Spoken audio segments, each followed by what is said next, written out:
I find it a little difficult to say what the subject matter of this seminar is going to be, because it's too fundamental to give it a title. I'm going to talk about what there is. Now, the first thing, though, that we have to do is to get our perspectives with some background about the basic ideas which, as Westerners living today in the United States, influence our everyday common sense, our fundamental notions about what life is about. And there are historical origins for this which influence us more strongly than most people realize. Ideas of the world which are built into the very nature of the language we use and of our ideas of logic and of what makes sense altogether. And these basic ideas I call myth, not using the word myth to mean simply something untrue, but to use the word myth in a more powerful sense. A myth is an image in terms of which we try to make sense of the world. And we at present are living under the influence of two very powerful images, which are, in the present state of scientific knowledge, inadequate. And one of our major problems today is to find an adequate, satisfying image of the world. Well, that's what I'm going to talk about. And I'm going to go further than that, not only what image of the world to have, but how we can get our sensations and our feelings in accordance with the most sensible image of the world that we can manage to conceive. All right, now, the two images which we have been working under for 2,000 years and maybe more are what I would call two models of the universe, and the first is called the ceramic model, and the second, the fully automatic model. The ceramic model of the universe is based on the book of Genesis, from which Judaism, Islam, and Christianity derive their basic picture of the world.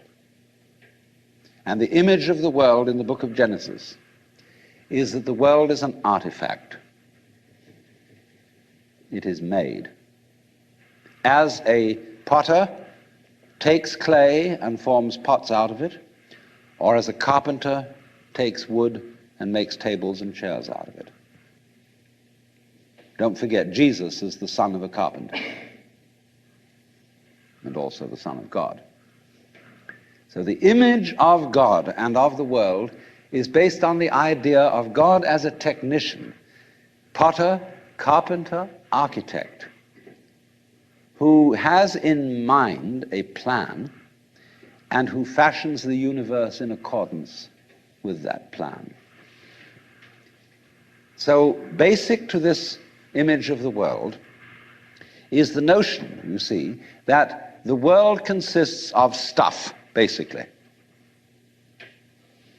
Primordial matter, substance, stuff, as pots are made of clay. And the potter imposes his will on it and makes it become whatever he wants. And so in the book of Genesis, the Lord God creates Adam out of the dust of the earth. In other words, he makes a clay figurine, and then he breathes into it, and it becomes alive, because the clay becomes informed. By itself, it is formless. It has no intelligence, and therefore it requires an external intelligence and an external energy to bring it to life and to put some sense into it.